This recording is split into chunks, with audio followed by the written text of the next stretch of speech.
Hi guys, welcome to my video. ഇന്നത്തെ നമ്മുടെ video ആണ് how to make an academic comeback. ഇത് ഞാൻ പറയാനുള്ള കാരണം എന്തെന്ന് വെച്ചാൽ എനിക്ക് വളരെ വലിയൊരു മെമ്മറി പ്രോബ്ലം ഉണ്ടായിരുന്നു. എന്ത് കാര്യം ഓർക്കാനെല്ലാം വളരെയധികം ബുദ്ധിമുട്ടുണ്ടായിരുന്നു. പക്ഷേ എന്നിട്ടും 12ാം ക്ലാസ്സിൻ്റെ ബോർഡ് എക്സാമിലായപ്പോഴത്തേക്ക് എനിക്ക് 95.6% ഉണ്ടായിരുന്നു. അത് എങ്ങനെയാണ് ഞാൻ എത്തിച്ചത്? എനിക്ക് അതിനുശേഷം ഞാൻ റിപ്പീറ്റിന് പോയതിന് ശേഷം മെയിൻസിൽ എനിക്ക് 97% കിട്ടി. അങ്ങോട്ടും എത്താനുള്ള എൻ്റെ എന്തൊക്കെയായിരുന്നു എഫേർട്സ്, അതൊക്കെയാണ് ഞാൻ ഇതിൽ ചർച്ച ചെയ്യാൻ പോകുന്നത്. കാരണം ഇത് കണ്ടുകൊണ്ടിരിക്കുന്ന പല വിദ്യാർത്ഥികൾക്കും ചിലപ്പോൾ ഞാൻ അനുഭവിച്ചിരുന്ന പ്രശ്നങ്ങളെല്ലാം ഫേസ് ചെയ്യേണ്ടതായിട്ട് വന്നിട്ടുണ്ടായിരിക്കാം, അല്ലെങ്കിൽ ഇപ്പോൾ ചിലപ്പോൾ ഫേസ് ചെയ്യുന്നുണ്ടായിരിക്കാം. അപ്പോൾ അങ്ങനെയുള്ളവർക്ക് ഒരു മാർഗനിർദ്ദേശമായിട്ടാണ് ഞാൻ ഈ വീഡിയോ കൊണ്ട് ഉദ്ദേശിക്കുന്നത്. അപ്പം ആദ്യം മുതൽ നമുക്ക് പറഞ്ഞു തുടങ്ങാം. ഇപ്പം പഠനം എന്ന് പറയുമ്പോൾ തന്നെ എല്ലാവരുടെയും മനസ്സിലേക്ക്, അതായത് എല്ലാ വിദ്യാർത്ഥികൾക്കും ആദ്യം വരുന്ന ഒരു തോന്നലാണ് എങ്ങനെയാണ് ഒരു കാര്യം പഠിക്കേണ്ടത് എന്നുള്ളത്. അപ്പം ഈ കാര്യം കൊണ്ട് നമ്മൾ ആരുടെയെങ്കിലും അടുത്ത് ചെന്നാൽ അവരെപ്പോഴും പറയാൻ സാധ്യതയുള്ളൊരു ക്ലീശയായിട്ടുള്ളൊരു ഉപദേശമുണ്ട്. അതാണ് മനസ്സിലാക്കി പഠിക്കുക. പക്ഷേ ഇതൊരു ഹോൾ അഡ്വൈസാണ്. കാരണം മനസ്സിലാക്കി പഠിക്കുക, ഒരു കാര്യം നമുക്ക് മനസ്സിലായി എന്ന് കരുതി അത് ഓർത്തിരിക്കണം എന്നില്ല. കാരണം എനിക്ക് പല കാര്യങ്ങളും ഞാൻ ബുക്ക് വായിക്കുമ്പോൾ തന്നെ മനസ്സിലാവുന്നുണ്ടല്ലോ, എല്ലാം നന്നായിട്ട് മനസ്സിലായി. പക്ഷേ ഇതെന്തോ അങ്ങനെ എന്നാരെങ്കിലും ഒന്ന് ചോദിച്ചാൽ എനിക്ക് ഉത്തരം കൊടുക്കാൻ പറ്റുന്നില്ലായിരുന്നു. അതെന്തോ അങ്ങനെയെന്നല്ല, അതെന്തുവാന്ന് പോലും പറയാനുള്ള ഒരു ഓർമ്മ എനിക്കില്ലായിരുന്നു. അപ്പം മനസ്സിലാക്കി പഠിക്കുക എന്നത് ഒരു ഹോളോ അഡ്വൈസാണ് എന്ന് ഞാൻ പറയാനുള്ള കാരണം എന്താണെന്ന് വെച്ചാൽ, നമുക്ക് മനസ്സിലായതെല്ലാം പുറത്ത് നിൽക്കത്തില്ല, അത്രയേ ഉള്ളൂ. അത് മാത്രമാണ് എൻ്റെ കാര്യം. പിന്നെ രണ്ടാമത്തെ ഒരു ഉപദേശം എല്ലാവരും തരാൻ സാധ്യതയുള്ളതെന്ന് വെച്ചാൽ എഴുതി പഠിക്കുക എന്നതാണ്. പക്ഷേ അതും എല്ലായിടത്തും ആപ്ലിക്കബിൾ ആവണമെന്നില്ല. കാരണം ഈ സ്കൂളിലൊക്കെ എന്ന് പറഞ്ഞാൽ നമുക്കറിയാം, ഈ ബോർഡ് എക്സാമിലായാലും എല്ലായിടത്തായാലും നമ്മൾ ഡിസ്ക്രിപ്റ്റീവായിട്ട് ആൻസർ എഴുതേണ്ട സമയത്ത് പല പോയിന്റ്സും ടെക്സ്റ്റ് ബുക്കിൽ നിന്ന് ഏതാണ്ട് അതേപോലൊക്കെ തന്നെ പകർത്തി എഴുതേണ്ടതായിട്ടുണ്ട്. അതെന്ന് കരുതി നമുക്ക് ടെക്സ്റ്റ് ബുക്ക് മൊത്തം എഴുതി പഠിച്ചുകൊണ്ടിരിക്കാനുള്ള സമയമുണ്ടോ? ഇല്ല. അങ്ങനെയാണ് നമ്മൾ ചെയ്യേണ്ടത്? അല്ല. നമ്മൾ കാര്യം ഒരു ഒരു കാര്യം നമ്മൾ ഗ്രഹിച്ച് അതുപയോഗിച്ച് വേണം നമ്മൾ എഴുതാൻ. അതാണ് നമ്മൾ പരീക്ഷയൊക്കെ കൊണ്ട് ഉദ്ദേശിക്കുന്നത്, അതൊക്കെ തന്നെയാണ്. അപ്പം എഴുതി പഠിക്കുക എന്നത് നല്ലതാണ്.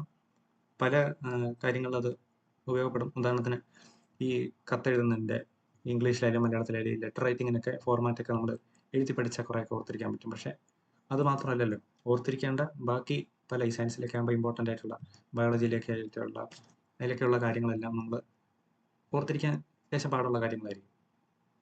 അന്നുള്ള കാര്യങ്ങൾ അന്നന്ന് തന്നെ പഠിച്ചെന്ന് കരുതി അത് ഓർത്തിരിക്കണമെന്നില്ല. ചെയ്തതിൽ വെച്ച് എനിക്ക് ഗുണമായിട്ട് തോന്നിയ കുറച്ച് കാര്യങ്ങൾ പറയാം. അപ്പം ഒന്നാമത്താണ് make meaningful and comedy codes. അപ്പം നമ്മൾ നർമ്മരസം കലർന്ന കോഡുകൾ, അത് മലയാളത്തിലായാലും അത്രയും നല്ലതായിരിക്കും. നമ്മൾ അങ്ങനത്തെ കുറച്ച് കാര്യങ്ങൾ ചിന്തിച്ച് പഠിച്ചു വെക്കുന്നത് നല്ലതായിരിക്കും. ഉദാഹരണത്തിന് ഞാനിപ്പോൾ ഒരു കോഡ് പറഞ്ഞാൽ, നമ്മുടെ അമിനോ ആസിഡ്സിൽ വാട്ടറിൽ സോല്യൂബിൾ അല്ലാത്ത കുറച്ച് അമിനോ ആസിഡ്സ് ഉണ്ട്. അപ്പം അവരുടെ കോഡിനായിട്ട് ഞാൻ ഉപയോഗിച്ചത് വെള്ളത്തിൽ ലയിക്കാത്ത ഇവൻ മാതൃകാ പൗരൻ എന്നാണ്. അപ്പോൾ ഈ ഓരോ വാക്കിൻ്റെ ആദ്യത്തെ അക്ഷരം നമ്മളെടുത്താൽ VLIMP.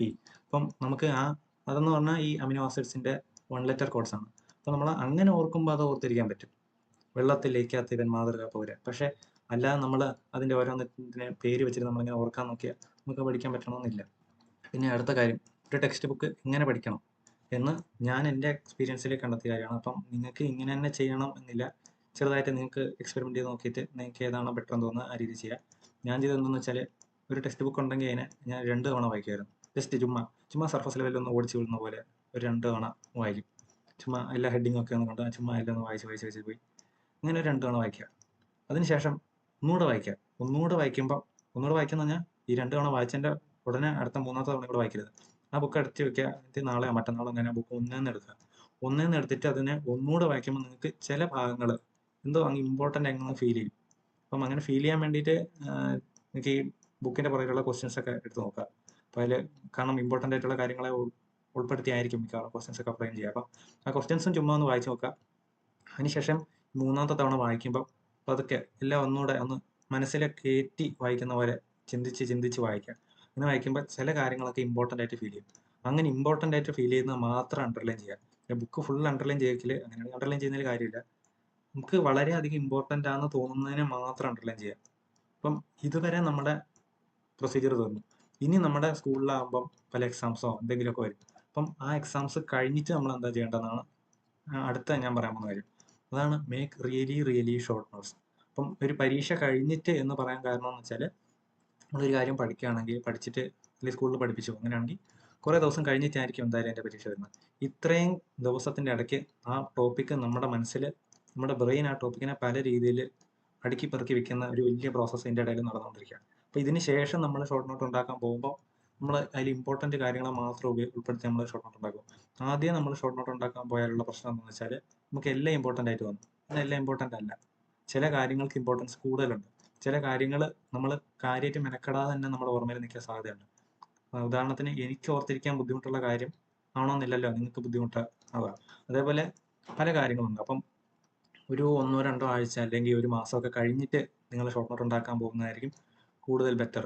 അപ്പോൾ ഷോർട്ട് നോട്ട് ഉണ്ടാക്കുമ്പോൾ എങ്ങനെയാണ് ഉണ്ടാക്കേണ്ടതെന്ന് വെച്ചാൽ നിങ്ങൾ ആ ടെക്സ്റ്റ് ബുക്ക് ഒന്നൊന്ന് വായിക്കുമ്പോൾ അതിൽ ഓരോ ചെറിയ ചെറിയ സബ് ഹെഡിങ് എടുക്കുക. ആ സബ് ഹെഡിങ് എടുക്കുമ്പോൾ നിങ്ങൾ അതിനെ വായിക്കുമ്പോൾ നിങ്ങൾക്കൊന്ന് തോന്നും, ഓക്കെ ഇതാണ് ഉദ്ദേശിച്ചിരിക്കുന്നത്. അപ്പം നിങ്ങൾ ഷോർട്ട് നോട്ട് ഒരു ബുക്കിൽ എഴുതുന്നതായിരിക്കും നല്ലത്. അപ്പോൾ ബുക്കിൽ ചാപ്റ്ററിൻ്റെ പേര് ആദ്യം എഴുതുക, പിന്നെ ഈ സബ് ഹെഡിങ്ങിൻ്റെ പേര് എഴുതുക. എന്നിട്ട് ആ സബ് ഹെഡിങ് വായിച്ചപ്പോൾ നിങ്ങൾക്ക് എന്താണോ തോന്നിയത് അത് ഷോർട്ടായിട്ട് എഴുതിയിരിക്കുക. നിങ്ങളുടെ ലാംഗ്വേജിൽ ഷോർട്ടായിട്ട് എഴുതിയിരിക്കുക. അത്രയും മതി. അതിനെ നിങ്ങൾ ഗ്രാമർ ശരിയാണോന്നോ അല്ലെങ്കിൽ സെൻറ്റൻസ് ശരിയാണെന്നോ അല്ലെങ്കിൽ ഡെഫിനേഷൻ പ്രോപ്പർ ആണോ എന്നോ അതൊന്നും നോക്കണ്ട. ആ സംഭവം എന്താണോ അതങ്ങ് എഴുതി വയ്ക്കുക. പിന്നെ അടുത്ത സബ് ഹെഡിങ് എടുക്കുക, അതിൽ എഴുതി വയ്ക്കുക. പിന്നെ ഇതിനകത്ത് നിങ്ങൾക്ക് ഷോർട്ട് നോട്ട് ഉണ്ടാക്കുമ്പോൾ നിങ്ങൾക്ക് ഡയഗ്രാംസോ അല്ലെങ്കിൽ നിങ്ങൾ വരച്ചാണ് കണക്ഷനൊക്കെ കൊടുക്കുന്നെങ്കിൽ അതൊക്കെയോ അങ്ങനെ എന്ത് വേണമെങ്കിലും ചെയ്യാം. പിന്നെ ഈ ഫിസിക്സിനും കെമിസ്ട്രിക്കും ഒക്കെ ആണെങ്കിൽ നിങ്ങൾ കൂടുതൽ ക്വസ്റ്റ്യൻ ചെയ്യുന്നതായിരിക്കും നല്ലത്. ഞാൻ തിയറി പഠിക്കേണ്ടതല്ല, തിയറി പഠിച്ചതിന് ശേഷം നിങ്ങൾ ക്വസ്റ്റ്യൻ ചെയ്യുക. അപ്പോൾ നിങ്ങൾക്ക് മനസ്സിലാവും, ഓക്കെ അപ്പോൾ ഈ കോൺസെപ്റ്റ് ഇങ്ങനെയൊക്കെയാണ് ഉപയോഗിക്കേണ്ടത്. ഇപ്പോൾ മാത്സിലാകുമ്പോൾ എന്തായാലും ക്വസ്റ്റ്യൻസ് ചെയ്തേ കാര്യമുള്ളൂ. പിന്നെ ബയോളജിക്കാണ്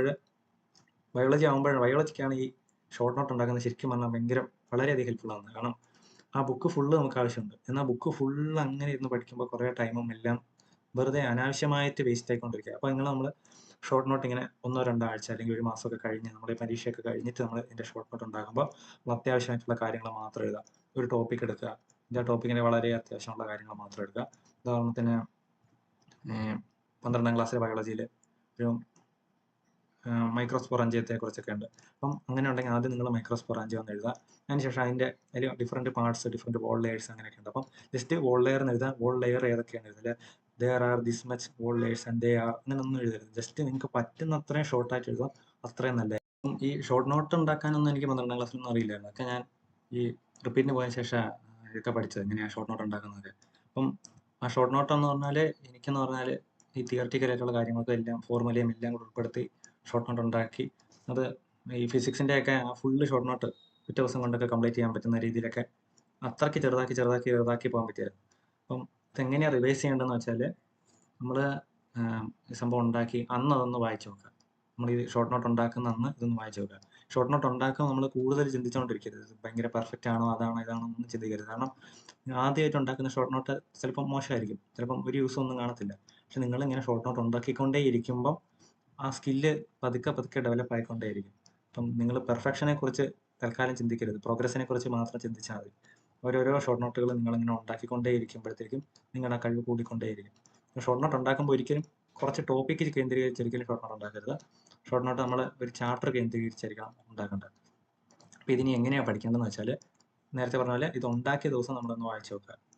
ഉണ്ടാക്കിയ ദിവസം ഇപ്പം ബയോളജി ആണെങ്കിൽ അത് വായിച്ചു നോക്കുക, അല്ലെങ്കിൽ ഇപ്പോൾ കെമിസ്ട്രിയുടെ ആണെങ്കിൽ നമ്മുടെ സൊല്യൂഷൻ്റെ ചാപ്റ്ററാണ്, അപ്പം അതാണെങ്കിൽ അതൊന്ന് വായിച്ചു നോക്കുക.